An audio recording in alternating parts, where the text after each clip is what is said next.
안녕하세요.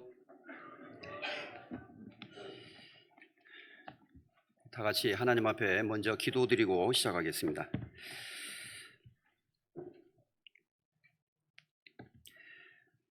우리를 언제나 변함없이 사랑하시는 살아계신 거룩하신 하나님 아버지, 주님을 알지 못하고 이 세상 죄 가운데 태어나서 온갖 죄를 지으며 하나님의 뜻을 거역하고 살아가던 어리석었던 저희들, 잃은 양과 같았던 저희들을 찾아주시고 주 예수님의 그 크신 사랑으로 우리를 구원해 주신 크고 놀라운 은혜 앞에 감사와 찬송을 드립니다.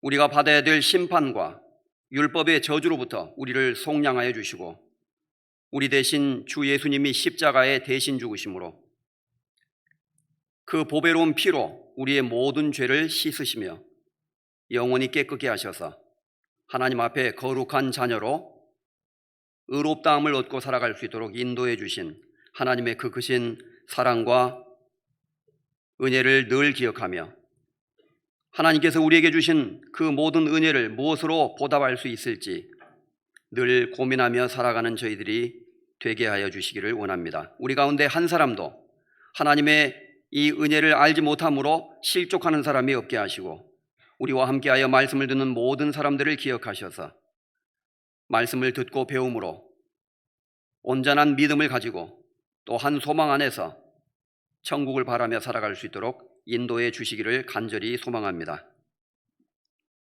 우리 교회 가운데 함께해 주시고 계속되는 농아인 집회와 또 청년 전도 집회 그리고 예비되어 있는 하계 수양회를 통해서 저희들 열심으로 전도하고 이뤄진 영혼들을 주님 앞으로 많이 인도할 수 있도록 은혜 베풀어 주시고 그 일을 위해서 모든 형제자매들 힘을 모아 협력할 수 있도록 도와주시기를 간절히 소망합니다. 우리 주변에 벌어지는 많은 일들을 볼 때에 주님 오실 그날이 너무나 가까이 왔음을 알 수 있습니다. 만물의 마지막이 가까이 온 이때 정신을 차리고 근신하여 다시 오시는 주님을 깨어서 기다릴 수 있게 하시고 우리 가운데 한 사람도 영적으로 뒷걸음질 치거나 신앙적으로 잠을 자는 사람이 없도록 은혜 베풀어 주시기를 간절히 원합니다. 멀리 선교 지역에서 수고하시는 선교사님들과 함께해 주시고 담대히 복음을 전할 수 있도록 필요한 모든 것들을 허락하시며 용기 주시기를 더욱 원합니다. 마음의 시험과 고통 가운데 있는 성도들, 병중에 있는 성도들 위로해 주시고 어떠한 어려움 속에서도 주님을 바라며 소망할 수 있게 해 주옵소서. 오늘 또 필요한 말씀으로 우리의 영혼을 채워주시고 하나님을 향한 기쁨과 감사와 또 다짐으로 우리 마음을 가득 채워주시기를 원합니다. 우리를 죄에서 구원해 주신 우리 주 예수 그리스도의 이름으로 감사하며 기도드렸습니다. 아멘. 성경 요한복음 4장 찾겠습니다.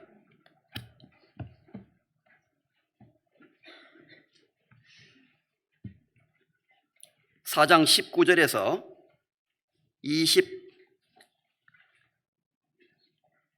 26절까지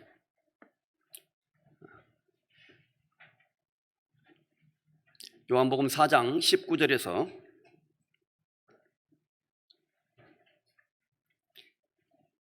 제가 읽겠습니다. 신약성경 148페이지 되겠습니다. 여자가 가로되 주여 내가 보니 선지자로소이다. 우리 조상들은 이 산에서 예배하였는데 당신들의 말은 예배할 곳이 예루살렘에 있다 하더이다. 예수께서 가라사대 여자여 내 말을 믿으라. 이 산에서도 말고 예루살렘에서도 말고 너희가 아버지께 예배할 때가 이르리라. 너희는 알지 못하는 것을 예배하고 우리는 아는 것을 예배하노니 이는 구원이 유대인에게서 남이니라.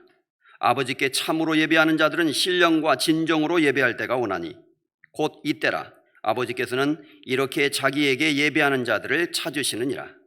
하나님은 영이시니 예배하는 자가 신령과 진정으로 예배할지니라. 여자가 가로되 메시아 곧 그리스도라 하는 이가 오실 줄을 내가 아노니 그가 오시면 모든 것을 우리에게 고하시리이다. 예수께서 이르시되 네게 말하는 내가 그로라 하시니라. 계속해서 요한복음 4장 말씀을 같이 공부하고 있습니다. 지난 시간에 이어서 죄송합니다.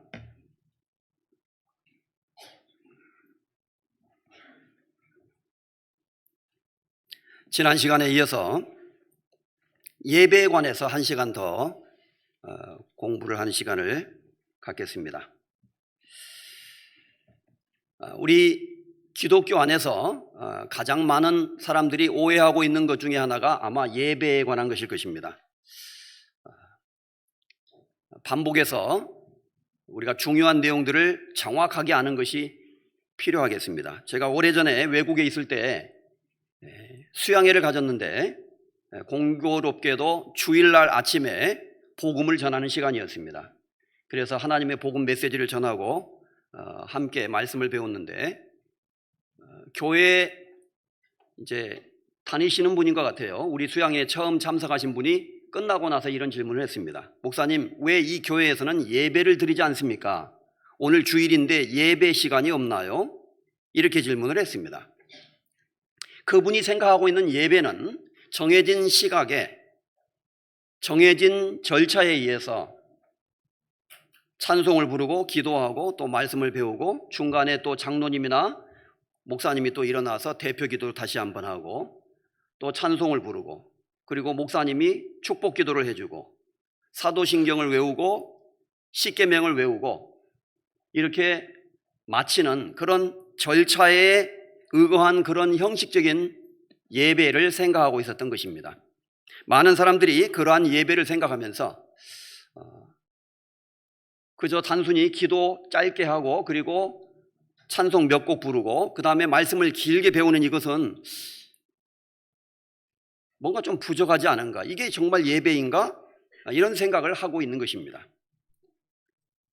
그 모든 것은 바로 예배에 대한 개념이 잘못되었기 때문에 많은 사람들이 그런 신앙적인 착각을 하고 있는 것이죠.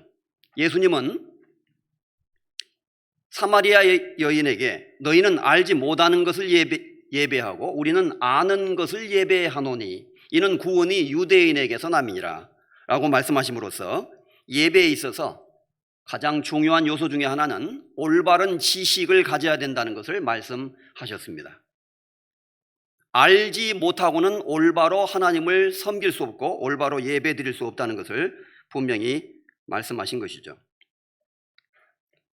성경에는 예배에 관한 많은 말씀이 있습니다. 특별히 구약 성경에는 그 예배는 정해진 장소에서 성막 또는 성전에서 그리고 하나님이 주신 율법의 말씀에 의거해서 희생제물을 하나님 앞에 드리고 그 희생제물을 죽음으로써 하나님 앞에 드리는 그 제사를 예배라고 표현했습니다. 그래서 유대인들에게는 예배가 있었다 이렇게 표현하고 있는데 그 예배는 바로 구약 시대에 그들이 하나님께 드렸던 제사를 의미하는 것이었습니다.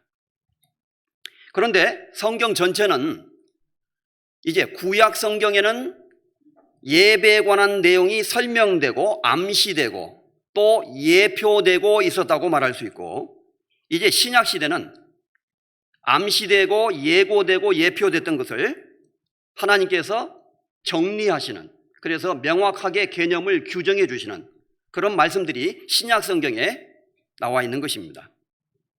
그래서 예수님도 여자여 내 말을 믿어라. 이 산에서 사마리아 그리심산에서도 말고 예루살렘에서도 말고 아버지께 참으로 예배할 때가 이르리라. 예배하는 자는 하나님께 신령과 진정으로 예배할지니라 라고 말씀하심으로써 이제 구약의 예배는 하나님께 드리는 예배의 모형이었다면 그 예배의 주체이시고 실체이신 예수 그리스도가 이 땅에 오셨고 이제 그 그리스도를 구세주로 믿고 그분을 섬기고 그분을 사랑하고 그분과 교제하고 살아가는 삶이 진정한 의미에서 하나님이 의도하셨던 예배였다는 것을 말씀하셨던 것입니다. 그래서 예수님은 하나님은 이렇게 예배하는 자들을 찾으시느니라 라고 말씀하심으로써 이제 구원받은 그리스도인들이 예수 그리스도를 구주로 믿고 자기의 죄를 용서함 받고 그리고 그분을 구세주로서 알고 섬기는 모든 삶, 그러한 삶 전체가 이제 하나님 앞에 드려지는 진정한 참다운 의미에서의 예배가 되었다는 것을 말씀하셨던 것입니다. 이 내용을 로마서 12장에는 사도 바울은 이제 구원받은 그리스도인들이 하나님의 은혜를 깨달은 이후에 우리의 몸을 하나님이 기뻐하시는 거룩한 산 제사로 드리라. 이는 너희에 드릴 영적 예배니라 라고 말씀하심으로써 다시 한번 예배가 무엇인지에 대해서 개념을 규정했다고 할 수 있습니다. 구약에 하나님께서 예표해 주셨고 여러 가지 모습으로 설명해 주셨던 그 예배는 원래 이러이러한 의미를 갖고 있었다라고 신약 성경에서 우리에게 명확하게 결론을 내리고 있는 것입니다. 이제 구원받은 그리스도인들이 하나님의 사랑을 깨달은 이후에 그 하나님의 사랑과 은혜에 보답하는 마음으로 여호와께서 내게 주신 모든 은혜를 내가 무엇으로 보답할꼬? 라는 여기 걸려져 있잖아요. 이 말씀대로 하나님의 그 은혜를 깨달은 사람들이 하나님의 은혜에 보답하는 마음으로 자신들의 몸을 하나님이 기뻐하시는 거룩한 산제사로 드릴 때 이제 우리 구원받은 이후에 우리의 모든 삶, 우리의 전 인격을 말하는 겁니다. 우리의 몸을 하나님께 드린다는 것은 몸만 드린다는 말이 아니라 우리의 전 인격을 말하는 거죠. 그래서 우리의 모든 삶이 하나님께 드려지는 산제사가 되고 그것이 바로 하나님이 원래 의도하셨던 영적인 예배였다는 것을 말씀하고 있습니다. 그래서 우리가 드리는 이제 집회를 한다든지 찬양을 드린다든지 히브리서에는 찬미의 제사를 하나님께 드리자라는 말씀이 히브리서 13장에 나오는데 물론 찬양을 드리는 것도 예배입니다. 찬미의 제사, 또 다른 말로는 찬양의 예배를 하나님께 드리자, 이렇게 다른 번역에는 번역되어 있습니다. 그러니까 찬양을 한다든지 또는 기도 모임을 한다든지 또 주일날 이렇게 모이는 것도 물론 우리가 예배를 드리는 겁니다. 그러나 이것만이 예배는 아니라는 것입니다. 성경이 말하는 예배는 구원받은 이후에 우리의 모든 삶을 통해서 하나님께 우리의 마음을 드리고 또 하나님의 그 은혜에 감사하는 마음으로 하나님께 보답하는 그러한 삶을 살아가는 그리스도인의 삶 전체가 하나님 앞에 드려지는 예배라는 것을 분명히 말했습니다. 로마서 1장 9절에 사도 바울은 내가 예수 그리스도의 복음 안에서 내 심령으로 섬기는 하나님이, 이렇게 말했는데 심령으로 하나님을 섬기고 있다, 예배 드린다는 뜻입니다. 이렇게 말했고 골로새서 3장에는 너희는 주 그리스도를 섬기느니라, 이렇게 말함으로써 구원받은 그리스도인의 삶은 한마디로 이렇게 말한다면 그리스도를 섬기는 삶이다.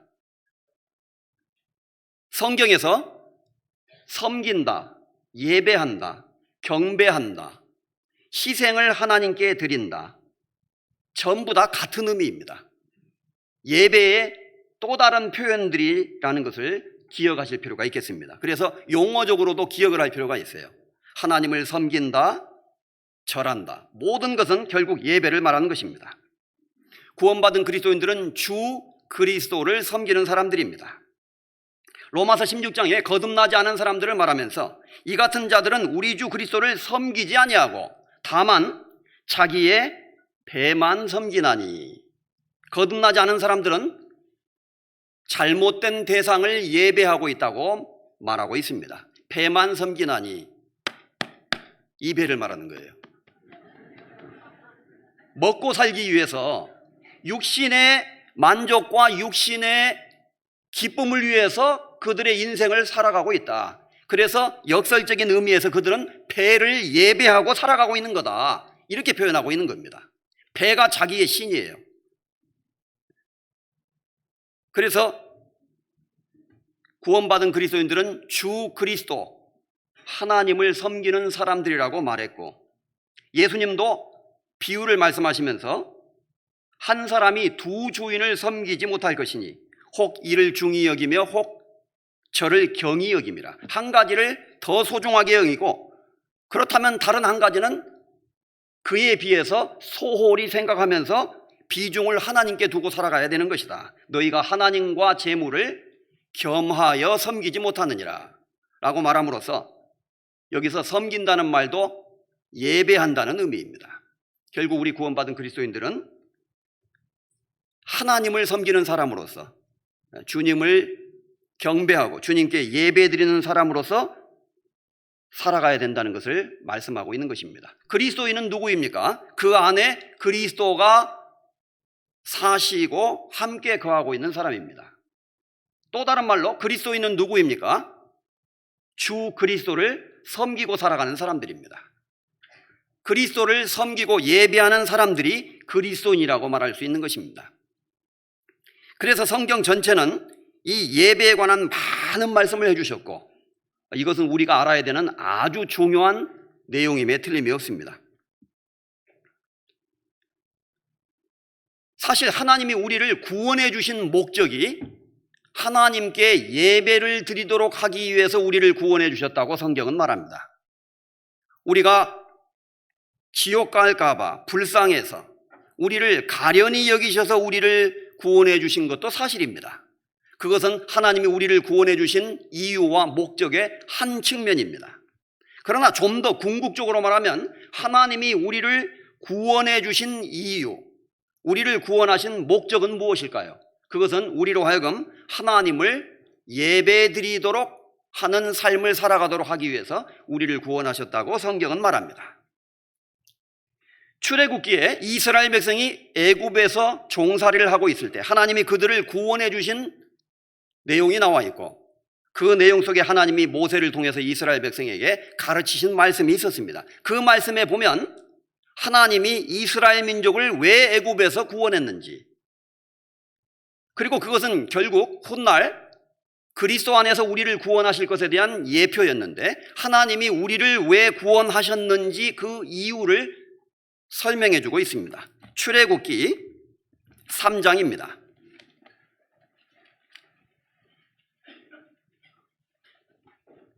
3장 11절 12절입니다.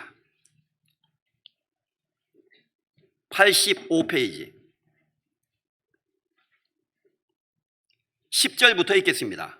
이제 내가 너를 바로에게 보내어 너로 내 백성 이스라엘 자손을 애굽에서 인도하여 내게 하리라. 모세가 하나님께 고하되 내가 누구간데 바로에게 가며 이스라엘 자손을 애굽에서 인도하여 내리이까? 12절 하나님이 가라사대 내가 정녕 너와 함께 있으리라.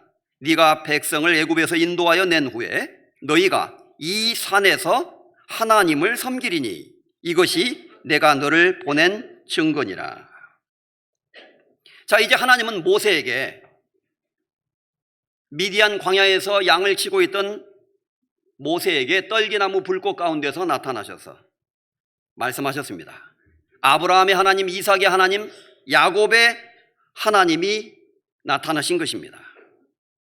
모세에게 말씀하시기를 7절에 모세야, 내가 애굽에 있는 내 백성의 고통을 정령이 보고 그들의 부르짖음을 듣고 그들의 우고를, 그들의 고통을 알고 내가 내려와서 그들을 건져내어서 그들을 구원해서 가나안 땅, 약속의 땅으로 이르려 하노라. 하나님이 이스라엘 백성을 애굽에서 구원하실 것을 미리 모세에게 말씀하시고 있습니다. 그러자 모세가 말합니다. 하나님, 제가 누구간데 바로에게 가서 내 백성을 애굽에서 인도해 낼 수 있겠습니까? 이렇게 반문하자 하나님이 모세에게 말하는 겁니다. 모세야, 내가 정녕 너와 함께 할 것이다. 네가 백성을 애굽에서 인도하여 낸 후에 너희가 이 산에서 하나님을 섬기리니. 여기 아주 중요한 말씀이 있어요. 하나님이 이스라엘 백성을 애굽에서 구출해 내신 이유는 단순히 그들이 애굽의 압제에서 고통받고 괴로워하고 있었기 때문에 그들의 부르짖음을 듣고 그들의 우고, 그들의 고통을 알고 하나님이 고통에서 건져주시기 위해서 구원해 주신 것입니다. 맞습니다. 그것은 하나님이 이스라엘 백성을 애굽에서 구원하신 이유 중에 한 측면이었다는 것입니다. 그러나 그것이 전부는 아니었어요. 그것보다 좀 더 궁극적인 중요한 목적이 있었다는 것입니다. 그것은 바로 여기 12절의 말씀에서 잘 나타나고 있습니다. 내가 백성을 애굽에서 인도하여 낸 후에 너희가, 이스라엘 백성 너희가 이 산에서 하나님을 섬기리니. 이 말씀은 유대인들이 애굽에서 종살이하고 있는 동안에는 하나님을 온전한 모습으로 섬기지 못했다는 것을 암시하고 있는 겁니다. 성경에서 애굽은 세상을 영적으로 가리킵니다. 구원받기 이전에 우리가 살고 있었던 곳, 애굽을 통치하는 바로는 마귀의 상징입니다. 이 세상신, 공중의 권세 잡은 자를 상징합니다. 그래서 애굽이라는 세상에서 마귀의 통치 아래 있는 그 모습, 그것은 바로 사탄의 통치를 받고 있는 우리 인간의 모습이에요. 유대인들의 모습이에요. 거기서 종살이를 하면서 꼼짝 못하고 옴짝달싹 못하면서 매여서 살아가면서 종살이를 할 수밖에 없는 그 모습은 구원받기 이전에 사탄의 종노릇하고 죄의 사슬에 얽매여서 영혼의 자유를 얻지 못한 상태에서 고통받고 있었던 죄인들의 모습을 표현하고 있었다는 것입니다. 애굽은 세상이고 바로는 마귀고 그 가운데 있는 이스라엘 백성들은 바로 구원받기 이전에 우리를 상징하고 있었던 것입니다. 그래서 그들은 그 바로의 압제 아래서는 온전한 의미에서 하나님을 섬길 수가 없었어요. 그래서 하나님은 이스라엘 백성을 애굽에서 끌어내어서 그들로 하나님을 섬기게 하도록 하셨던 것입니다. 출애굽기 4장 22절.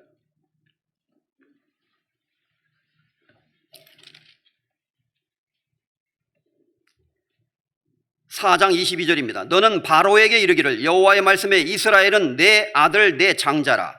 내가 네게 이르기를 내 아들을 놓아서 나를 어떻게 하라고요? 섬기게 하라 하여도 네가 놓기를 거절하니. 자, 그러니까 하나님은 바로에게 그것을 요구하신 거예요. 내 아들, 내 장자라고 할 수 있는 이스라엘 백성을 놓아줘라. 그들을 놓아줘서 그들로 하여금 나를 섬기게 하라. 이렇게 하나님이 말씀하셨다는 것입니다. 5장 3절에도 우리가 사흘길쯤 광야에 가서 우리 하나님 여호와께 희생을 드리려 하노니. 이것은 다른 말로 하나님께 희생 제사를 드리는 것을 하나님을 섬기는 것이라고 또 표현하고 있는 것입니다. 다시 말해서 출애굽의 목적은 우리의 구원을 설명하고 있는 거예요. 우리도 구원받기 이전에 이 세상에 있을 때는 진정한 의미에서 하나님을 섬기는 삶을 살아갈 수 없었다는 것을 말하는 것입니다. 그래서 거듭나지 않은 사람은 예배를 드릴 수가 없는 거예요. 자, 이제 예배 시작합시다. 예배 마칩시다. 아무리 거룩한 모습으로 교회에 참석하고 말씀을 듣고 예배 형식에 참여한다 할지라도 그 마음이 하나님 앞에 거듭나지 않은 사람은 예배를 드릴 수가 없는 것입니다. 구원받기 이전에 우리는 결코 진정한 의미에서 예배를 드릴 수 없다는 것을 여기서 설명하고 있는 거죠. 따라서 하나님이 우리를 구원하신 것은 하나님께 예배드리는 삶을 살도록 하시기 위해서 우리를 구원한 겁니다. 단순히 우리가 지옥 갈까 봐, 멸망받을까 봐 불쌍해서 우리를 구원하신 것도 사실이지만 그보다 궁극적으로는 하나님을 섬기도록, 하나님께 예배드리는 삶을 살아가도록 하시기 위해서 우리를 구원하셨다고 성경은 말합니다. 그것은 하나님이 원래 우리를 창조하신 창조의 목적에 부합하는 거예요. 인간은 원래 특별한 존재로 창조됐습니다. 하나님이 자기 형상 곧 하나님의 형상대로 사람을 창조하시되 남자와 여자로 창조하시고, 우리가 잘 아는 대로 하나님은 인간을 하나님의 형상대로 창조했습니다.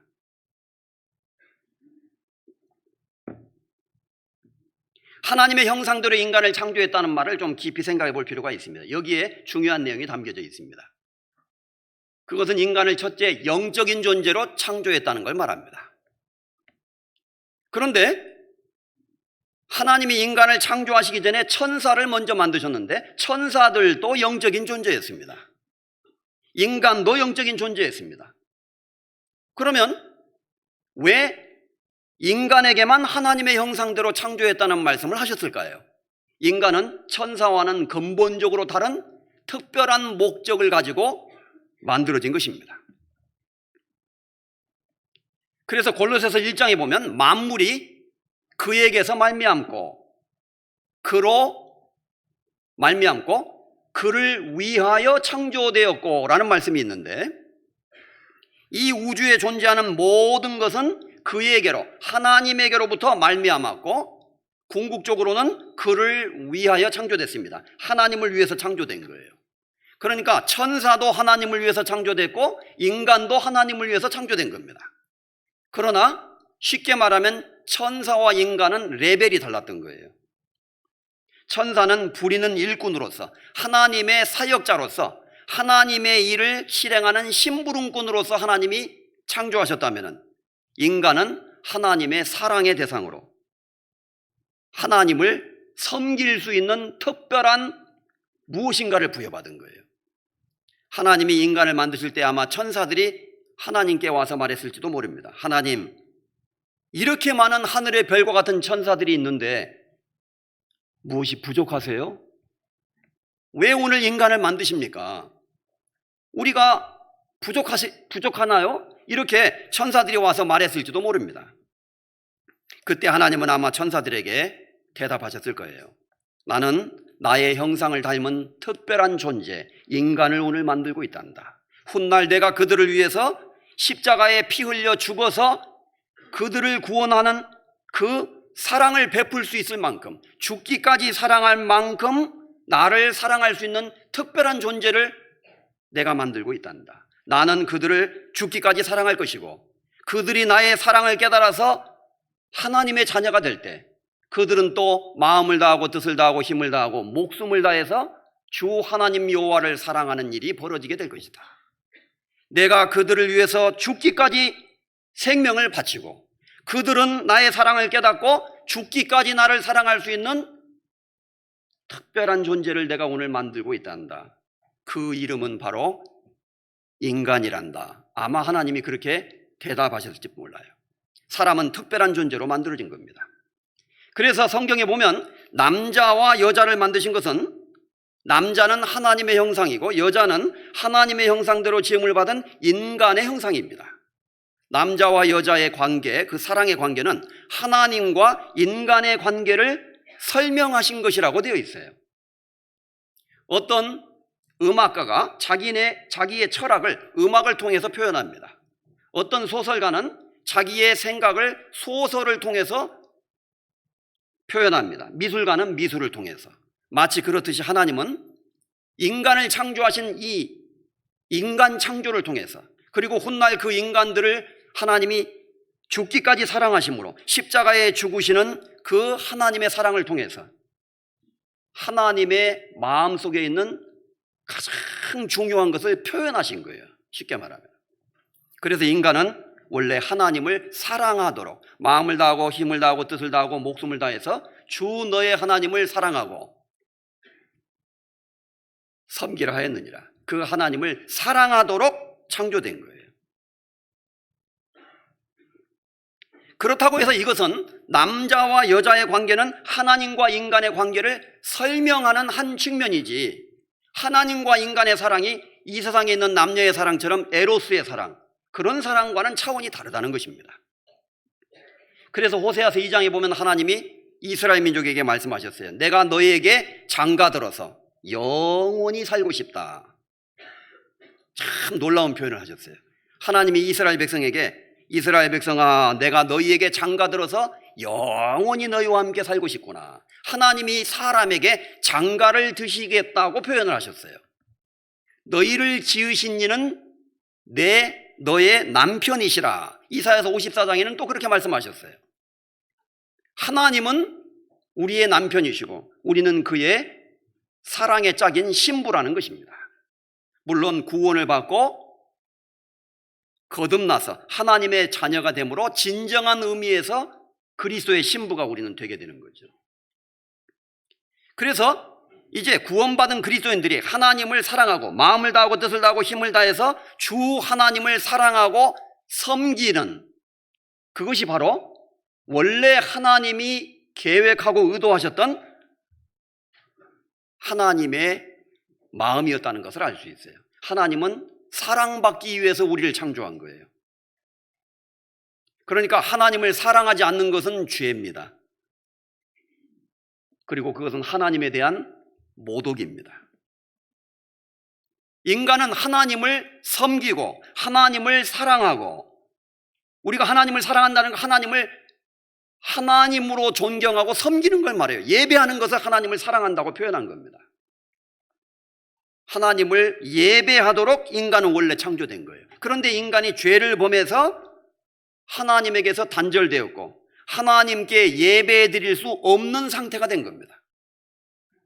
마치 이스라엘 백성이 애굽에서 종살이를 하고 있으므로 이스라엘 백성으로 선택은 받았지만 실질적인 의미에서는 백성으로서의 역할을 못하고 있었던 거예요. 그래서 하나님은 그 이스라엘 백성을 애굽에서 이끌어내어서 하나님을 섬기도록 하셨던 것처럼 하나님이 우리를 구원하신 목적도 똑같은 이유가 있었다는 것입니다. 그래서 하나님은 우리를 왜 구원하셨느냐? 우리로 하여금 주님을 예배 드리도록, 주님께 우리의 사랑을 드리도록 하시기 위해서 우리를 구원하셨다고 성경은 분명히 말합니다.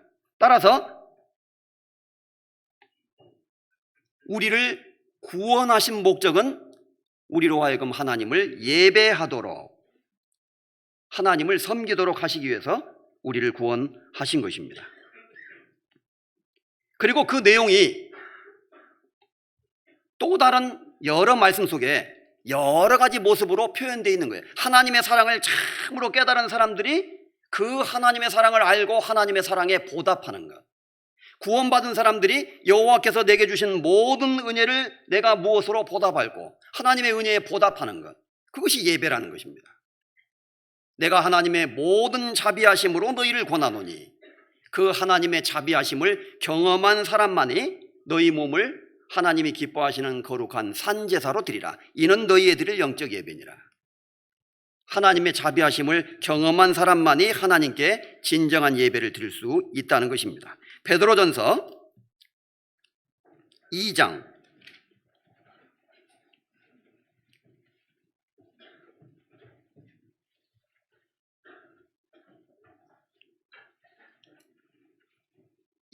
5절입니다. 379페이지 신약성경. 너희도 산돌같이 신령한 집으로 세워지고 예수 그리스도로 말미암아 하나님이 기쁘게 받으실 신령한 제사를 드릴 거룩한 제사장이 될지니라. 9절을 같이 읽겠습니다. 오직 너희는 택하신 족속이요 왕같은 제사장들이요 거룩한 나라요 그의 소유된 백성이니, 이는 너희를 어두운 데서 불러내어 그의 기이한 빛에 들어가게 하신 자의 아름다운 덕을 선전하게 하려 하심이라. 여기 이렇게 말씀하고 있죠. 자, 여기에도 보면 로마서 12장에 있는 말씀과 비슷한 말씀이 반복되고 있다는 것을 알 수 있습니다. 먼저 5절을 봅니다. 4절에 말씀하시기를 사람에게는 버린 바 되었으나 하나님께는 택하심을 입은 보배로운 산돌이신 예수에게 나와. 5절 너희도 산돌같이, 산돌이신 예수님같이 신령한 집으로 세워지고 예수 그리스도로 말미암아 하나님이 기쁘게 받으실 신령한 제사를 드릴 거룩한 제사장이 될지니라. 너희 몸을 하나님이 기뻐하시는 거룩한 산제사로 드리라 라는 로마서 12장의 말씀과 똑같은 내용의 말씀입니다. 그러니까 이제 하나님이 우리를 거룩한 제사장이 되도록 하시기 위해서, 하나님을 섬기는 사람이 되도록 하시기 위해서 우리를 구원하신 거예요. 그 말씀 전에 베드로전서 2장 1절에서 3절 말씀이 있습니다. 서로 연결되어 있습니다.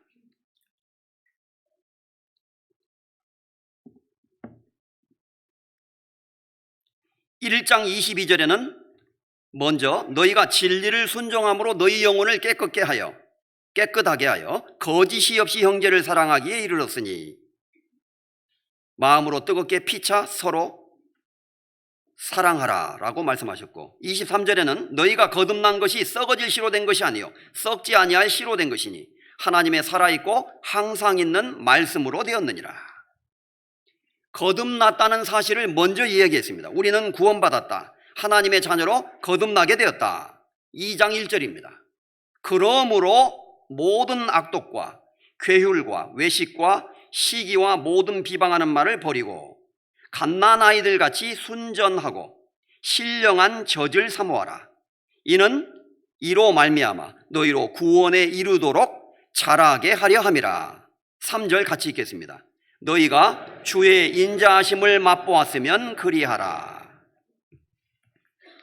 성경을 앞뒤 문맥을 쭉 같이 읽어야만이 왜 이 말씀을 하시고 있는지를 더 정확하게 알 수 있습니다. 방금 우리가 읽은 이 말씀은 왜 하나님이 우리를 거룩한 제사장으로 삼으셨는지, 왜 우리를 택하신 족속으로 왕같은 제사장들로 그리고 그의 소유된 백성으로 우리를 불러주셨는지에 대한 이유를 설명하고 있습니다. 그래서 1장 23절에 너희가 거듭난 것이 썩어질 씨로 된 것이 아니요 썩지 아니할 씨로 되었다라고 말하면서 우리는 이제 거듭나게 되었다, 하나님의 말씀으로 구원받게 되었다는 것을 말하고, 2절에 그러므로 그렇기 때문에 구원받았다면 이렇게 살아야 되지 않겠느냐 이렇게 말합니다. 구원받지 않은 사람에게는 이 말씀이 전혀 해당이 안 되는 거예요. 그래서 3절에 너희가 주의 인자하심을 맛보았으면 그리하라. 하나님의 모든 자비하심으로 너희를 권하노니, 같은 말입니다. 하나님의 인자하심을 맛보지 못한 사람은 이 말이 이해가 잘 안 되는 거예요. 하나님의 그 사랑을 경험한 사람, 내가 죄인 되었을 때 주님이 나를 얼마나 사랑하셨는지를 듣고 깨닫고 믿게 된 사람은, 아, 그렇지, 주님이 나를 위해서 이렇게까지 하셨는데 나도 여호와께서 내게 주신 모든 은혜를 무엇으로 보답할 수 있을까? 라고 말하면서 모든 악독, 괴휼, 외식, 비방하는 말, 이런 것들을 버릴 수 있게 된다는 겁니다. 완전한 사람이 되었다는 뜻은 아닙니다. 구원받았기 때문에 이런 것을 버리도록 해야 된다는 거예요. 그리고 갓난아이들 같이 순전하고 신령한 젖을 사모하라. 하나님의 말씀의 젖을 사모하면서 살아야 된다. 우리의 영적인 젖입니다.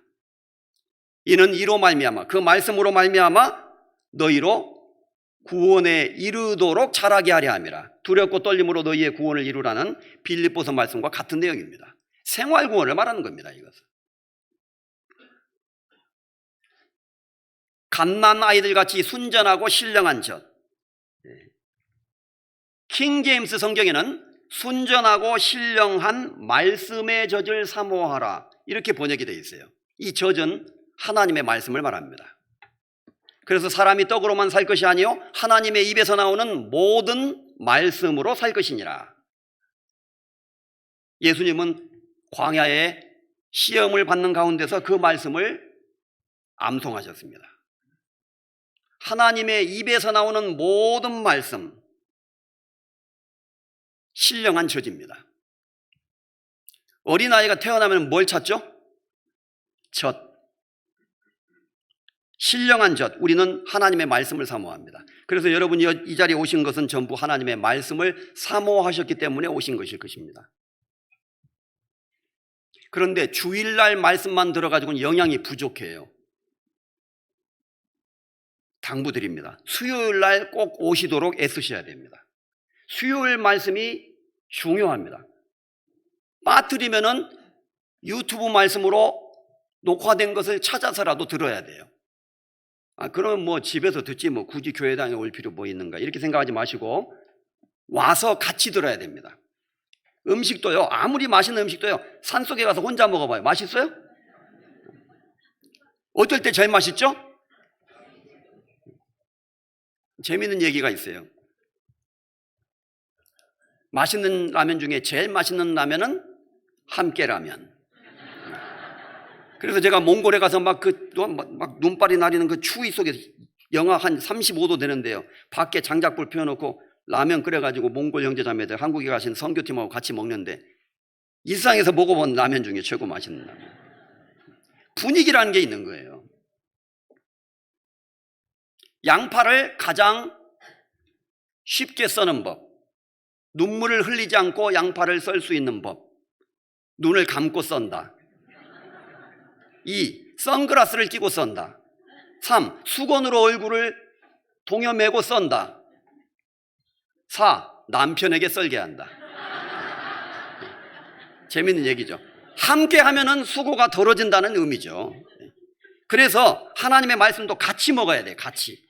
그래서 우리가 교회가 중요한 겁니다. 같이 모여서 말씀을 배우고 듣고 할 때 성령이 더 크게 역사하시고 우리에게 가르쳐 주시는 거예요.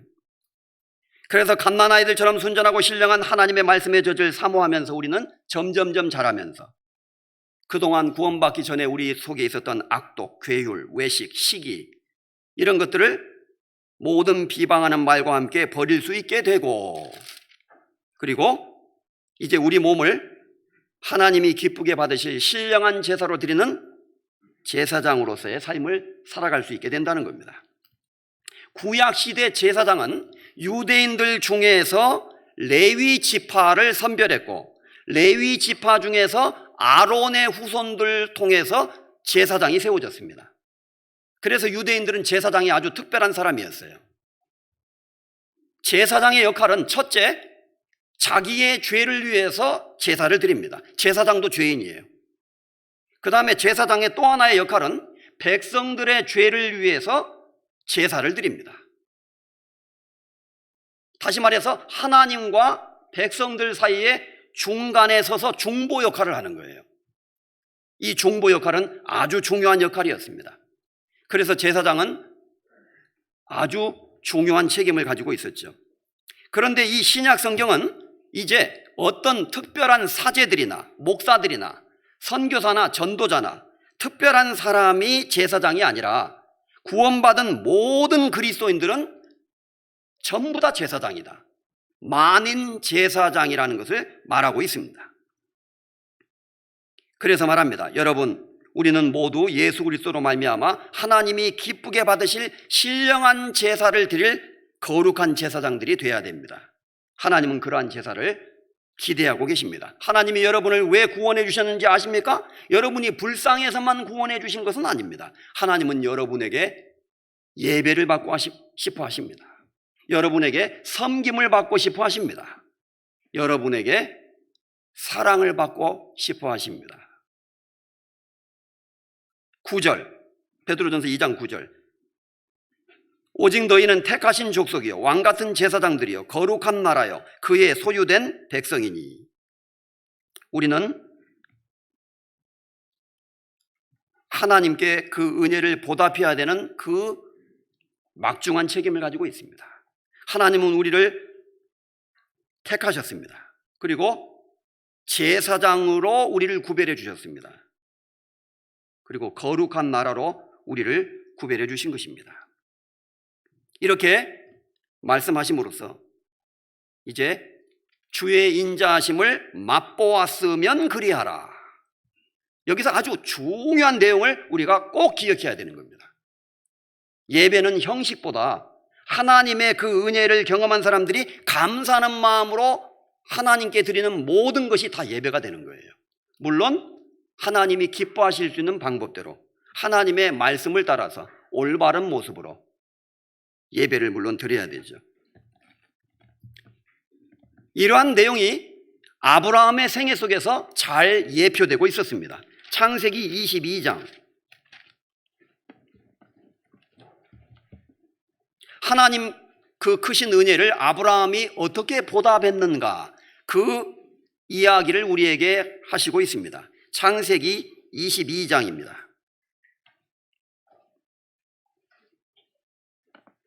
22장 1절.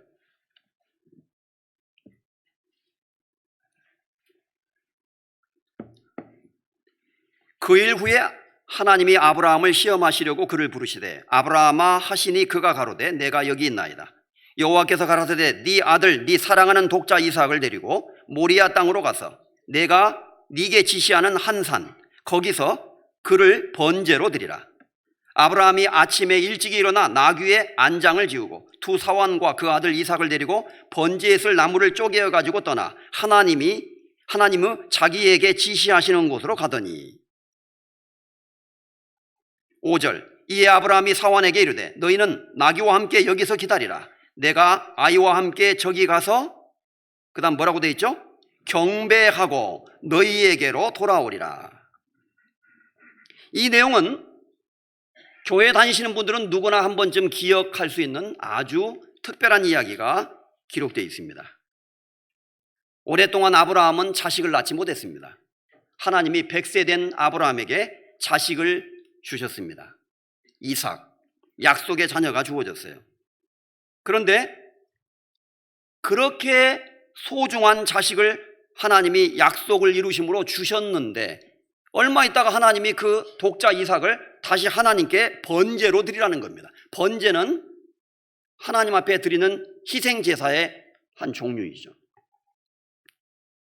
이삭을 번제로 하나님 앞에 희생을 드리라는 거예요. 3절에 보면 아브라함이 아침에 일찍이 일어나서 산으로 올라갔다고 되어 있습니다. 중간에 아브라함이 하나님과 이렇게 논쟁을 벌였다든지 하나님 이 어찌 된 일입니까? 무슨 말씀을 그렇게 하세요? 이렇게 하나님 앞에 반문을 제기하지 않은 것 같습니다. 아브라함은 항상 즉각적으로 순종하는 모습으로 나와 있습니다. 아브라함이 일찍 일어나서 이삭을 데리고 올라갑니다. 그리고 같이 따라온 사환들에게 말합니다. 너희는 잠깐 여기서 기다리라. 나하고 내 아이만 하나님께 올라가서 더 높은 곳에 가서 하나님께 우리가 경배하고 너희에게로 돌아오리라. 여기서 경배, 우리말로는 경배로 되어 있는데 예배라는 말과 같은 말입니다. 영어로는 worship. 예배한다, 경배한다, 섬긴다, 전부 같은 말입니다. 성경에 예배라는 단어가 처음 나오고 있습니다. 이것은 예배라는 것이 무슨 뜻인지를 개념을 규정해 주고 있다고 할 수 있어요. 다시 말해서 성경 전체에서 말하는 예배에 대한 개념이 여기서 설명되고 있는 것입니다. 아브라함은 하나님이 주신 그 독자 이삭, 자기가 사랑하는 이삭, 얼마나 사랑했는지 하나님도 네 사랑하는 독자 이삭이라고 표현하셨으니까 아브라함이 독자 이삭을 얼마나 사랑했는지는 하나님도 잘 아십니다. 그토록 사랑하는 그 독자 이삭을 하나님께 하나님의 명령대로 순종해서 다시 드리는 행동, 그것을 아브라함이 하나님께 경배하고 예배 드린다고 표현을 한 거예요. 다시 말해서 가장 소중한 것을 가장 고귀한 분에게 아낌없이 드리는 행동, 이것을 예배라고 성경이 말하고 있는 것입니다. 그래서 이제 아브라함이 그 말대로 이제 이삭을 잡으려고 하는 거예요. 여기 9절에 하나님이 그에게 지시하신 곳에 이른지라 이에 아브라함이 그곳에 단을 쌓고 나무를 버려놓고 그 아들 이삭을 결박하여 단나무 위에 놓고, 이삭은 반항도 하지 않았습니다. 이것은 묵묵히 순종하시면서 십자가를 지고 가시는 예수 그리스도의 모습, 골고다 언덕으로 올라가시는 그리스도의 모습이 이삭의 모습을 통해서 예표되고 있는 것입니다. 그리고 손을 내밀어 칼을 잡고 그 아들을 잡으려 하더니 11절 여호와의 사자가 하늘로부터 그를 불러 가라사대 아브라함아 아브라함아 하시는지라 아브라함이 가로되 내가 여기 있나이다 하매 사자가 가라사대 그 아이에게 네 손을 대지 말라. 아무 일도 그에게 하지 말라. 네가 네 아들 네 독자라도 내게 아끼지 아니하였으니 내가 이제야 네가 하나님을 경외하는 줄을 아노라. 여호와 이레, 하나님이 준비하셨다는 이 놀라운 이야기가 여기 나오고 있는 것입니다. 아브라함이 독자 이삭을 이제 딱 묶어놓고 칼로 이제 이게 연기를 할 수가 없는데 하려고 하는데 하나님이 위에서 아브라함아, 아브라함아 이렇게 부르셨겠어요? 아브라함아, 아브라함아, 스톱! 아마 이렇게 부르셨을 거예요. 하나님도 급한 마음으로. 2번 나와 있습니다. 아브라함아, 아브라함아 하는지라. 예, 하나님, 제가 여기 있습니다. 하나님이 말씀하셨습니다. 됐다. 그 아이에게 손을 대지 말라. 네가 이렇게까지 나의 말을 순종해서 네 아들, 네 독자라도 내게 아끼지 아니하였으니, 독자라도 내게 아끼지 아니하였으니 이제야 네가 나를 경유하는 줄을 아노라.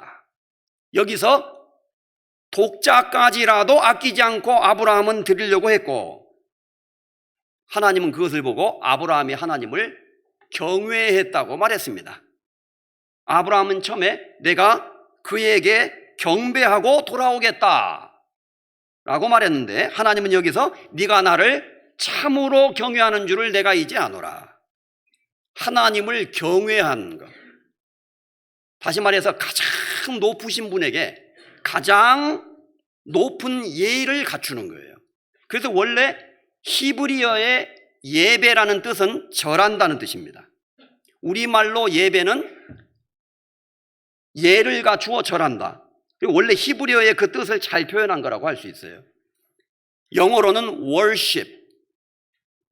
이것을 사전에서 찾아보면 worship은 하나님의 worth, 가치, 하나님의 가치를 인정하는 행위라고 번역이 되어 있어요.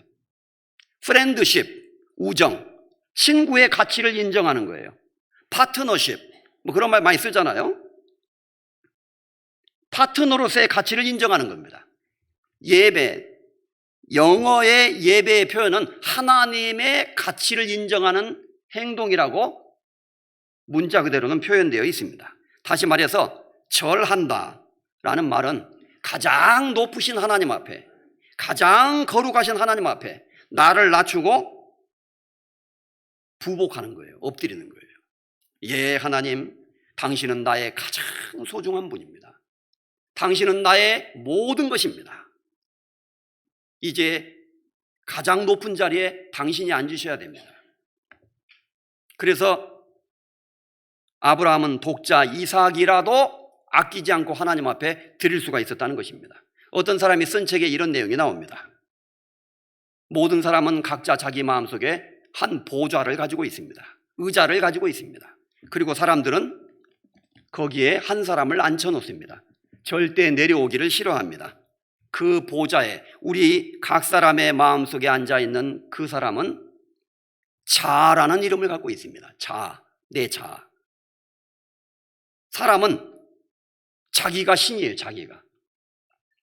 내가 원하는 대로, 내 생각대로, 내 고집대로 내가 원하는 것을 하기 원합니다. 그것이 구원받기 전에 우리의 모습이었어요. 그래서 구원받기 전에 우리의 모습은 우리의 배를 섬긴다고 성경도 말씀하셨던 것입니다. 이제 그 가장 고귀한 보좌에 앉은 자가 내려와서 가장 높으신 하나님을 그곳에 앉도록 허락해 드리는 거예요. 쉽게 말하면, 아브라함아, 네가 나를 참으로 경외하고 사랑하는 줄을 내가 알았다. 그러면 그전에는 모르셨어요? 하나님이? 고맙다, 네가 나에게 그걸 알게 해줘서. 그런 뜻이 아니잖아요. 하나님은 전지전능하신 분입니다. 하나님은 벌써 아셔요. 다 아십니다. 그런데도 이렇게 말씀하신 것은 그 아브라함의 행동을 보시고 하나님이 아브라함의 진심을 다시 한번 확인하셨다는 것을 말하고 있는 거죠. 진정으로 아브라함은 하나님을 사랑한다는 것을 표현했습니다. 이것이 바로 예배라는 것입니다. 가장 귀한 분에게 가장 귀한 것까지라도 드릴 수 있는 거예요. 이것이 바로 예수 그리스도의 생애를 통해서 먼저 성취되었던 것입니다. 훗날 그리스도가 이 땅에 오셔서 십자가에 죽으시고 자신의 뜻을 하나님의 뜻에 철저히 복종하시고 굴복하심으로 말미암아 자신의 몸을 하나님 앞에 제물로 직접 드리는 제사를 지냈죠. 그 모리아 산의 희생제사가 완성된 것입니다. 히브리서 10장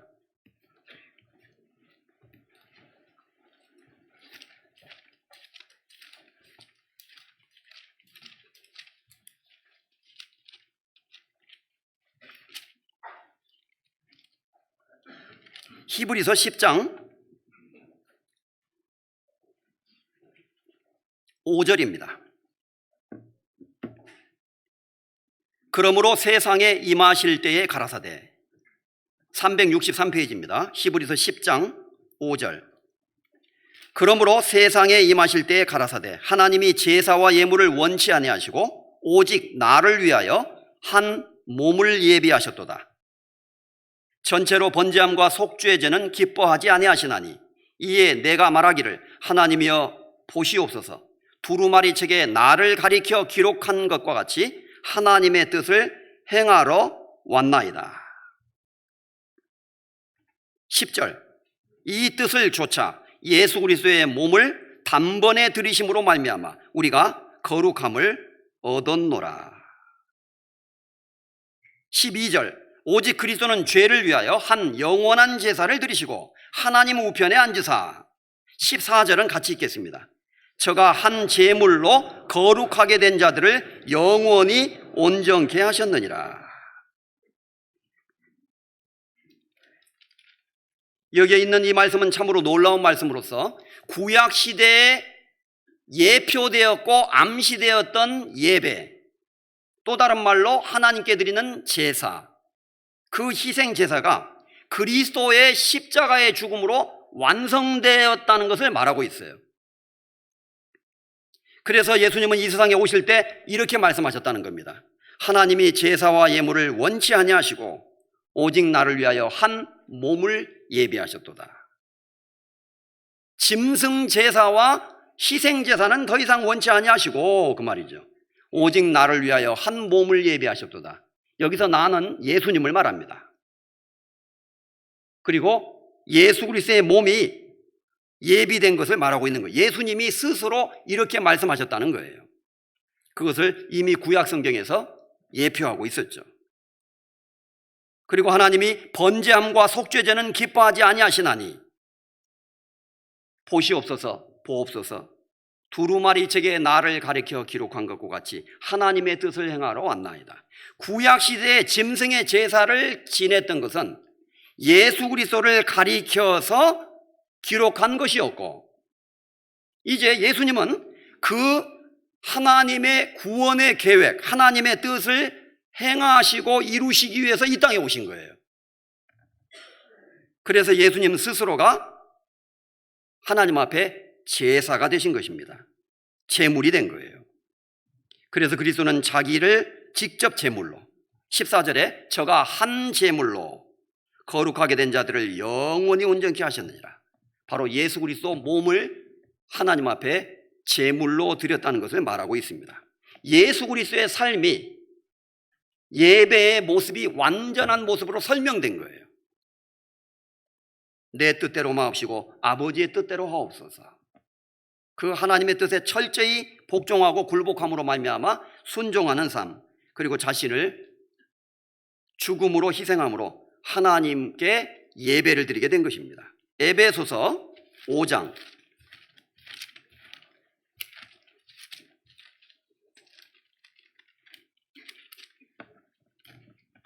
에베소서 5장 2절입니다.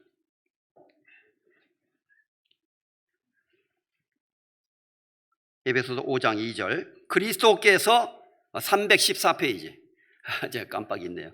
가급적 제가 페이지 수를 말씀드리려고 해요. 처음 오신 분들도 계시기 때문에요. 314페이지. 에베소서 5장 2절 같이 읽겠습니다. 그리스도께서 너희를 사랑하신 것 같이 너희도 사랑 가운데서 행하라. 그는 우리를 위하여 자신을 버리사 향기로운 제물과 생축으로 하나님께 드리셨느니라. 여기 이렇게 말씀하고 있습니다. 그리스도께서 여러분을 사랑하신 것처럼 여러분들도 사랑 가운데서 서로 행하십시오. 그분은, 예수님은 우리를 위해서 자기를 버리셨습니다. 그리고 향기로운 제물과 생축으로 자신을 하나님께 드리신 것입니다. 이렇게 말하고 있죠. 다시 말해서 예수님 스스로가 하나님께 자신의 몸을 제물로 제사로 드린 거예요. 예배를 드린 거라는 겁니다. 이것은 바로 신약시대에 구원받은 그리스도인들이 우리의 몸을 하나님이 기뻐하시는 거룩한 산제사로 드리는 모습을 예표해 주고 있었다는 것입니다. 그러기 위해서는 예수님이 하나님 성부 아버지 하나님의 뜻에 철저히 복종하신 것처럼 우리도 하나님의 뜻을 분별하고 그 뜻에 복종하는 거예요. 하나님의 뜻에. 그래서 나의 자아를 하나님의 말씀 앞에 굴복시키고 그리고 수고하고 희생하면서 그리고 과거에 구원받기 이전에 우리가 행했던 잘못된 죄를 반복하지 않고 하나님 앞에 거룩한 산제사로 우리의 삶을 드리는 구원받은 이후에 모든 삶 전체가 하나님 앞에 드리는 예배가 된다는 것입니다. 예수님은 그것을 우리에게 이제 완전히 설명해 주신 것이라고 할 수 있습니다. 그래서 구원받은 그리스도인들은 이것을 꼭 기억해야 됩니다. 고린도전서 6장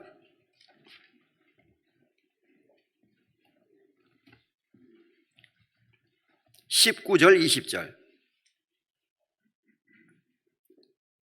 고린도전서 6장 19절 20절입니다. 너무나 잘 아는 말씀이죠. 큰 소리로 같이 읽겠습니다. 270페이지 고린도전서 6장 19절 20절입니다. 너희 몸은 너희가 하나님께로부터 받은 바 너희 가운데 계신 성령의 전인 줄을 알지 못하느냐. 너희는 너희의 것이 아니라 값으로 산 것이 되었으니 그런즉 너희 몸으로 하나님께 영광을 돌리라. 이제 구원받은 그리스도인의 몸은 우리의 것이 아닙니다.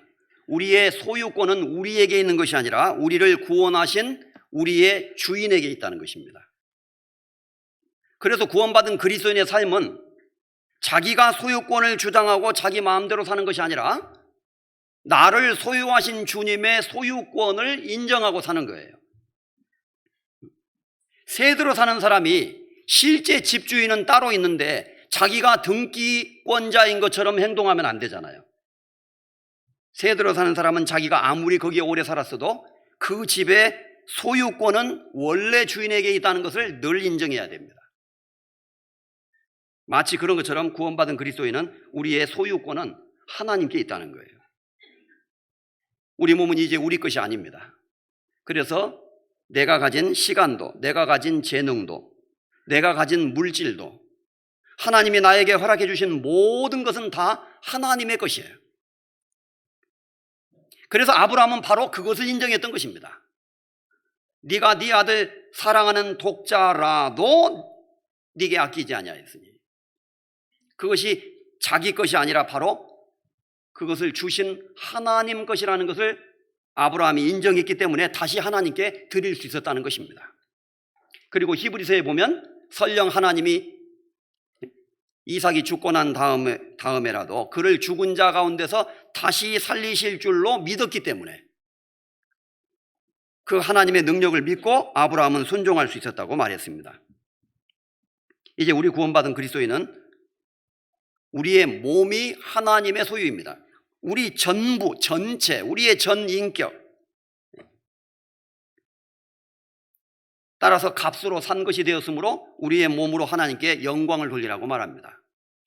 예배를 드리지 않는 그리스도인, 하나님을 섬기지 않고 자기 중심적으로 살아가는 그리스도인은 하나님이 원래 우리를 구원해 주신 그 목적에 부합되지 않는 삶을 살아가고 있는 거예요. 지금. 자기가 주인인 것처럼 행세하고 자기가 소유권인 것처럼 행사하고 하나님을 온전하게 섬기고 예배드리는 삶을 살아가지 못하고 있다고 할 수 있는 것입니다. 따라서 우리는 주님의 것으로 나는 아빠 것도 아니에요, 엄마 것도 아니에요, 나는 하나님의 것이랍니다. 교회학교 찬송가에 그런 찬송이 있어요. 애들이 막 교회학교 음악회 발표할 때 막 가지고 아빠 엄마는 구원 안 받은 아빠 엄마는 아빠 것이 아니라고? 저런 불경한 말을 한다고 기분이 나쁠지 모릅니다. 그런데 우리는 그 의미를 알고 있잖아요. 그래서 아이들이 그 찬송을 부를 때 너무 기뻐요. 정말 그렇게 되면 얼마나 좋을까요? 우리의 자식도 우리 것이 아닙니다. 내가 가진 어떤 것도 다 하나님의 소유라는 것을 알았기 때문에 구약시대 이스라엘 백성들은 하나님께로부터 온 것을 하나님께 드릴 수가 있었던 것입니다. 그리고 이스라엘 백성이 선택받은 그 역사 속에 아주 중요한 내용이 또 담겨져 있습니다. 베드로전서 다시 돌아가 봅니다. 베드로전서 2장 9절에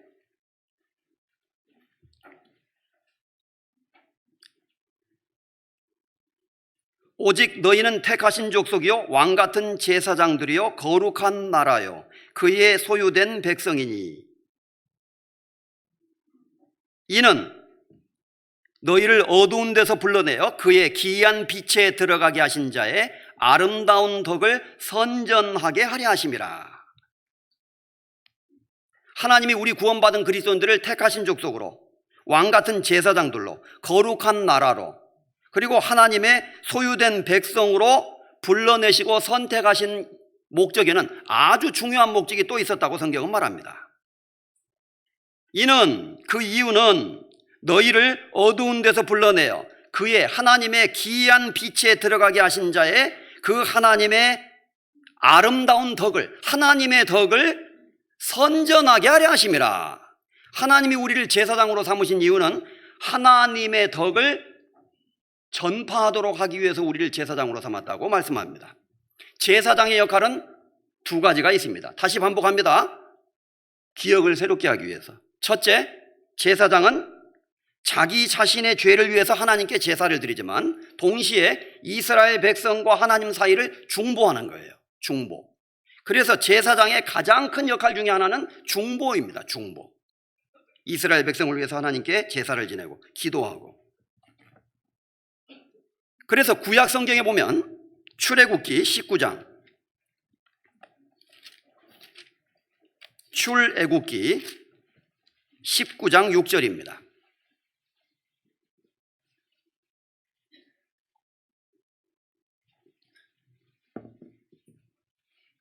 5절 6절 111페이지입니다. 출애굽기 19장 5절 6절 제가 읽겠습니다. 세계가 다 내게 속하였나니 너희가 내 말을 잘 듣고 내 언약을 지키면 너희는 열국 중에서 내 소유가 되겠고 너희가 내게 대하여 제사장 나라가 되며 거룩한 백성이 되리라. 너는 이 말을 이스라엘 자손에게 고할지니라. 여기 이 말씀에서 하나님이 이스라엘 백성에게 모세를 통해서 말씀하십니다. 너는 이스라엘 자손에게 이렇게 고하라. 4절에 내가 애굽 사람에게 어떻게 행하였음과 내가 어떻게 독수리 날개로 너희를 업어서 내게로 인도하였음을 너희가 보았지 않느냐. 하나님이 어떻게 이스라엘 백성을 구원해서 애굽에서 인도해내는가를 너희가 경험했다. 그리고 말씀하십니다. 세계가 다 내게 속하였나니 너희가 내 말을 잘 듣고 내 언약을 지키면 너희는 열국 중에서 여러 나라들 중에서 내 소유가 되겠고 너희가 내게 대하여 제사장 나라가 되며 거룩한 백성이 되리라. 여기 제사장 나라가 되며 그런 말씀이 있어요. 자, 이제 이스라엘은 이스라엘 민족 중에서 아론의 지파 중에서 제사장이라는 사람이 특별히 구별되고 선택받았듯이 이제 이 세상 모든 사람들, 모든 민족 중에서 한 민족을 하나님이 제사장으로 선택했어요. 이제 개념이 확장된 겁니다. 이스라엘 민족이 제사장 나라라는 거예요. 그렇다면은 이스라엘 민족의 제사장은 이스라엘 백성과 하나님 사이에 중보 역할을 했던 것처럼 제사장 나라인 이스라엘은 이 세상에 있는 모든 민족과 하나님 사이에 중보하는 역할을 해야 된다는 겁니다.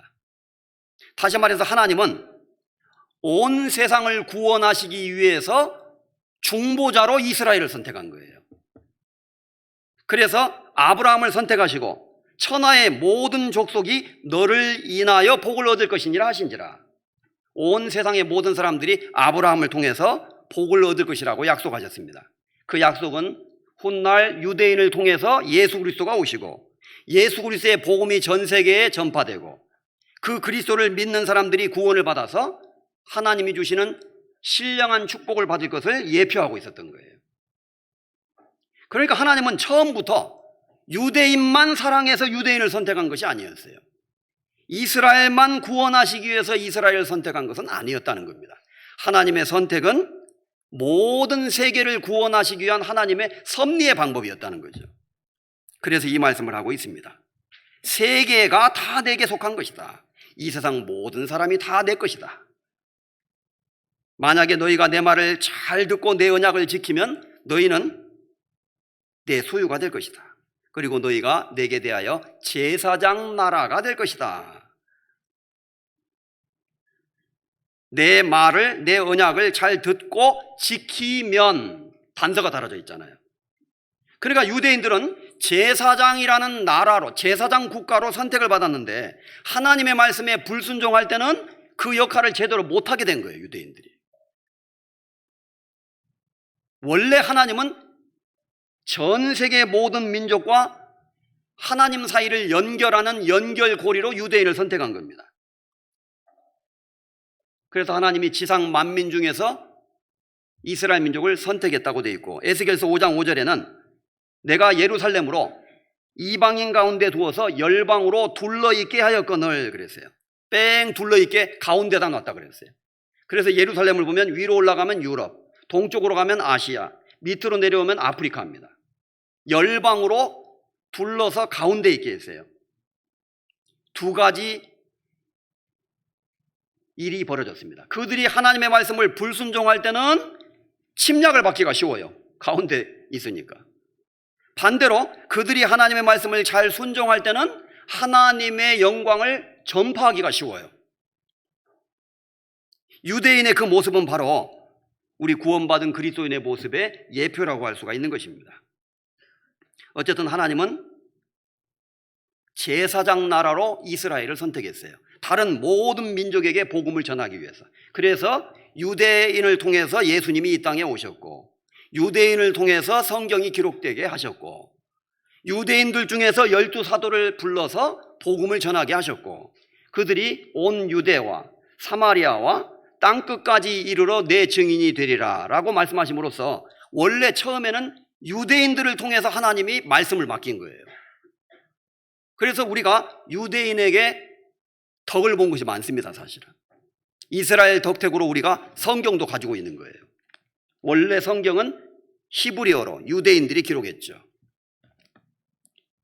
그리고 신약 성경은 헬라어로 전부 유대인들에 의해서 성경이 기록됐고, 이것이 우리에게 번역되어서 지금 우리에게까지 왔고, 또 이 복음이 온 세상에 전파되는 그 일에 유대인들이 처음에 쓰임을 받았던 거예요. 그런 의미에서 유대인들은 제사장 나라가 된 겁니다.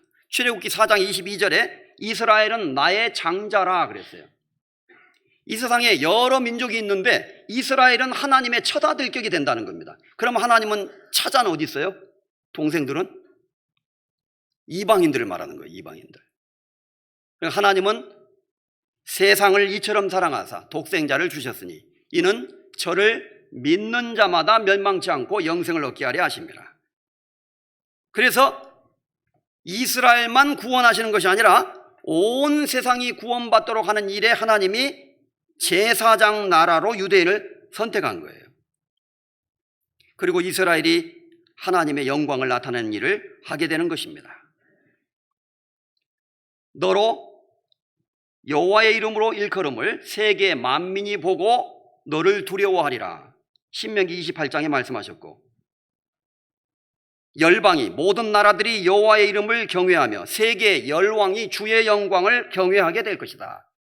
시편 102편에 15절에 말씀하셨고, 이사야서 34장에는 열국이여 세상의 모든 나라들이여 너희는 나와 들을지어다. 민족들이여 귀를 기울일지어다.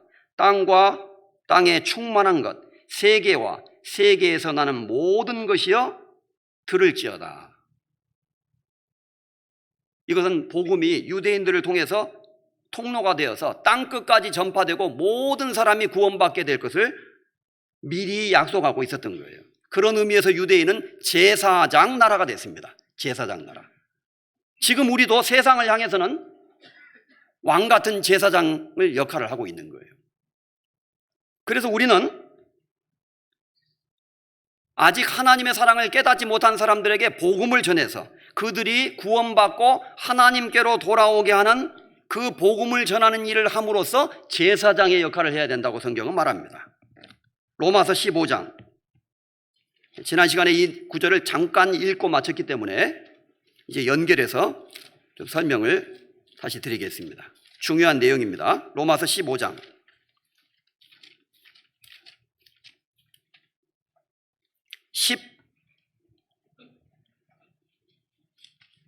16절입니다.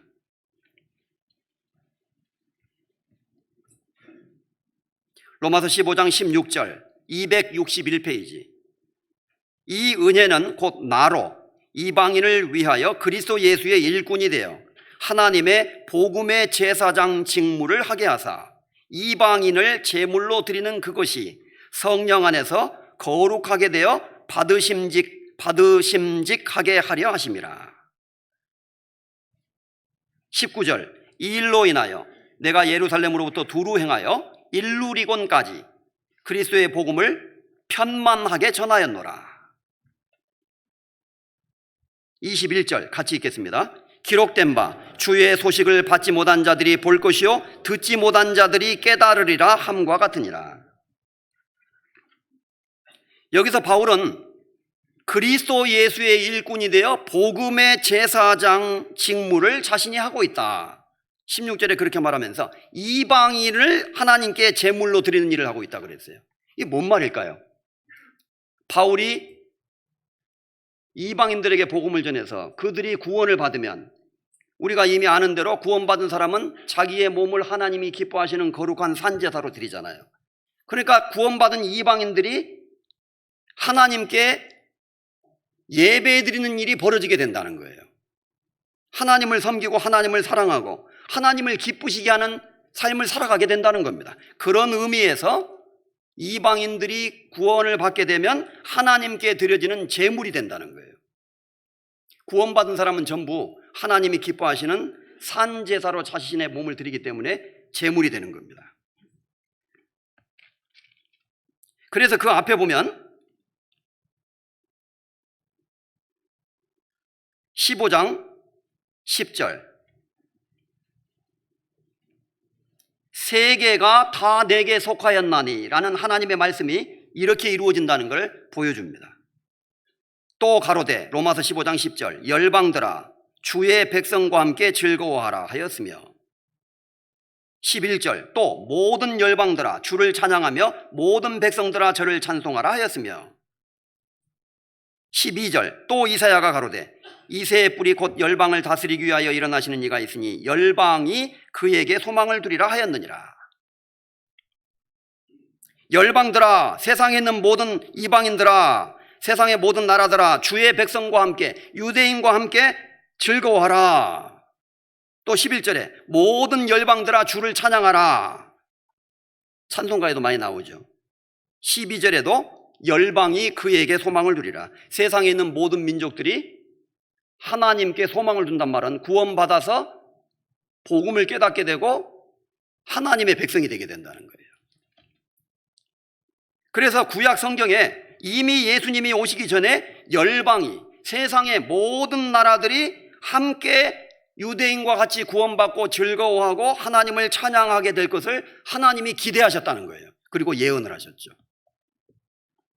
세계가 다 내게 속하였나니 그러므로 너희는 내게 거룩한 제사장 나라가 될 것이다 라고 말씀하신 그 말씀이 이루어지게 되는 것입니다.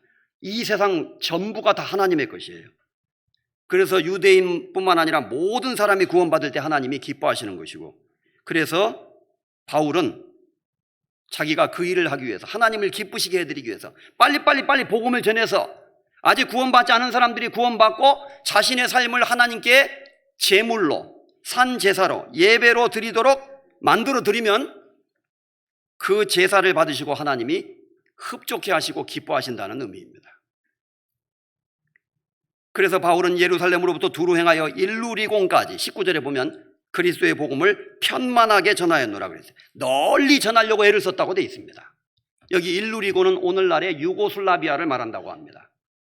그래서 예수님의 제자들은 거의 대부분이 선교사로 갔다고 기독교 역사에 나와 있습니다. 예루살렘과 온 유대와 사마리아와 땅끝까지 하나님의 복음이 전해져야 되기 때문에, 그래서 하나님은 장자인 이스라엘만 사랑하는 것이 아니라 차자인 이방인도 사랑하셔요. 모든 사람을 하나님이 구원하시기를 원하시는 겁니다.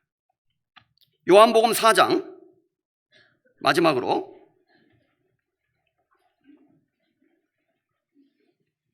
39절입니다. 요한복음 4장 39절 149페이지.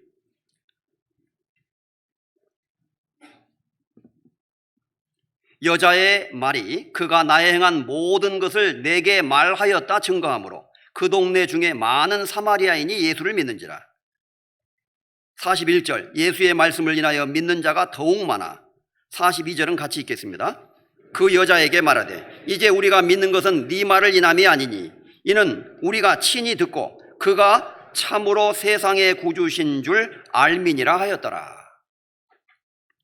요한복음 4장의 가장 중요한 핵심 구절이라고 할 수 있는 구절이 42절입니다. 사실은 단순히 사마리아 여자 한 사람이 예수님의 전도를 받아서 구원받는 것으로 끝나지 않고 사마리아 수가라는 동네에 많은 사람들이 구원을 받았어요. 당시에 유대인들은 사마리아 지역에 사는 사람을 이방인 취급했습니다. 그래서 무시했어요. 예수님은 그 사마리아 사람들에게까지, 세계가 다 하나님께 속했기 때문에 그들에게까지 복음을 전하기를 원하셨어요. 그리고 그들에게 복음을 전했습니다. 그러자 사마리아 사람들이 말했습니다. 이제 우리가 예수를 우리도 믿습니다. 우리가 믿는 것은 당신의 말 때문이 아닙니다. 이제 우리가 친히 그분의 말씀을 들어보고 예수가 참으로 세상의 구주신 줄 알기 때문입니다. 온 세상의 구주, 사마리아 사람들의 구주도 되신다는 것을 여기서 말하고 있죠. 다시 말해서 하나님은 이 세상의 모든 사람들에게 복음을 전하도록 유대인을 제사장 나라로 택했고, 지금 교회가 바로 그 일을 온전한 의미에서 대행하고 있다고 할 수 있는 거예요. 그렇다고 해서 이스라엘은 없어지고 교회가 영적 이스라엘이다, 그 말은 아닙니다. 그러나 유대인들이 제대로 하지 못했던 제사장 나라의 역할을 이제 교회가 하고 있는 거예요. 그래서 우리는 왕 같은 제사장으로서 이제 구원받지 않은 사람들에게 우리가 복음을 전하고 그들도 구원받아서 하나님을 사랑하고 섬기는 사람이 되도록, 인생의 목적과 의미와 가치를 알지 못하고 살아가는 사람들에게 진정한 삶의 행복이 무엇인지를 그들에게 전달해 주는 겁니다. 진정한 행복은 하나님을 섬기는 데 있다는 거예요. 우리가 육신적인 것을 누리고 기뻐하는 것을 원하고 재미있는 것을 하고 육신의 만족을 누리는데 인간의 진정한 행복이 있는 것이 아니라 인간의 행복은 하나님을 섬기는 데 있습니다. 우리가 주님을 예배하는데 인생의 최고의 기쁨이 있는 거예요. 요한복음 12장 26절에 주님이 말씀하셨습니다. 사람이 나를 섬기려면 나를 따르리니 나 있는 곳에 나를 섬기는 자도 거기 있으리니 사람이 나를 섬기면 내 아버지께서 저를 귀히 여기시리라. 나 있는 곳에 나를 섬기는 자도 있으리니, 이 말을 바꿔 말하면 하나님을 섬기는 사람들, 진정으로 구원받고 하나님께 예배드리는 사람들 속에 주님이 같이 계십니다. 나 있는 곳에 나를 섬기는 자도 거기 있으리니, 나를 섬기는 자들 가운데 나도 함께 있을 것이니, 그 말이죠. 그래서 주님은 참으로 구원받고 주님께 예배를 드리는 사람들 속에 주님이 지금도 계십니다. 우리 교회 가운데 주님이 계시다는 것을 우리가 믿을 수 있어야 됩니다. 이곳에 주님이 정말로 계셔요. 하나님의 은혜가 있습니다. 이곳에 우리가 함께 할 때, 그리고 여기서 섬기면서 주님을 예배드리고, 그리고 요한계시록 맨 끝에 가면 그의 종들이 그를 섬기며, 그 구절이 있어요. 요한계시록 22장에 천국은 영원히 주님과 함께 있어서 주님을 섬기는 곳입니다. 주님을 섬기는 사람들이 주님과 함께 있는 곳, 그곳이 천국입니다. 주님 앞에 갈 때까지, 그날까지 우리는 주님을 섬기고 예배드리면서 살아가야 될 것입니다. 같이 기도하시겠습니다. 우리를 언제나 사랑하시는 거룩하신 하나님 아버지, 우리를 죄로부터 구원해 주시고 하나님의 자녀 삼아 주셔서 왕같은 제사장들로, 하나님을 섬기는 자들로 우리를 불러주신 이 크고 놀라운 은혜를 인해서 하나님 앞에 감사를 드립니다. 이제 다시는 우리 자신의 욕심대로, 내 마음대로, 내 생각대로, 내 고집대로 살지 않고 우리 영혼의 목자와 감독 되신 주님 앞에 주님의 인도를 받아 살아갈 수 있게 하시고, 우리의 모든 삶이 하나님께 예배드리는 삶이 되도록 우리의 마음과 생각을 사로잡아서 그리스도에게 복종시켜 주시기를 원합니다. 우리 교회와 함께 하시고, 또 우리 교회를 축복하시고, 전국에 함께하는 우리 모든 교회들, 세계 곳곳에 선교하는 모든 교회들 가운데 주님이 함께 하셔서 이 마지막 때 이뤄진 많은 영혼들이 구원받고 하나님 앞으로 돌아오므로 하나님을 섬기고 하나님을 사랑하고 하나님께 예배드리는 자들이 될 수 있도록 인도해 주시고, 우리가 그 일을 위해서 하나님 앞에 귀하게 쓰임받도록 역사해 주시기를 원합니다. 우리를 죄에서 구원해 주신 우리 주 예수 그리스도의 이름으로 감사하며 기도드렸습니다. 아멘.